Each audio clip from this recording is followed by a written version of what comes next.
Il y a un truc que très peu de gens comprennent par rapport à ça, c'est qu'en tant qu'investisseur startup, tu n'achètes pas une valo, tu achètes un potentiel de gain, en fait. Et en tant qu'investisseur startup, ta stratégie, c'est que chaque fois que tu mets un ticket, tu sais quelle est ta perte.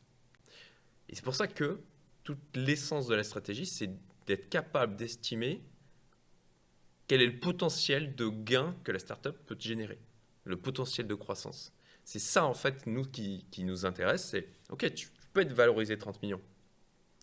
Mais si la boîte a le potentiel de te générer un x500 sur un horizon de 5 ans, en fait, c'est ça que tu achètes toi, en En tant gros, qu'investisseur. c'est à chaque fois le multiple potentiel Voilà. que nous déterminons sur le projet.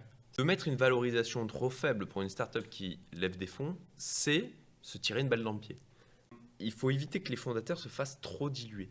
Parce que sinon, ça va être contre-productif. On les veut investir, on les veut motiver. Et la problématique de trop se diluer en mettant une valorisation qui pourrait correspondre effectivement à une estimation comptable de la société, c'est que si dès le début, dès la phase de précide ou de suicide, en clair, ils sont dilués de 50%, ils ont plus que 50% de la boîte, comment ils vont faire pour lever des fonds en série A, B ou C? La problématique, c'est qu'ils arrivent en série A, ils ont plus que 50% de la boîte. Ça veut dire qu'ils vont être encore dilués et ils vont tomber à 30%. Enfin, quelle est la motivation ensuite pour les fondateurs 30%. Enfin, forcément. C'est quelque chose qui est contre-productif. Et la problématique aussi de ça, c'est que les fonds de venture capital, les fonds de private equity qui vont investir dans cette série A, B ou C, bah, ils le voient ça aussi.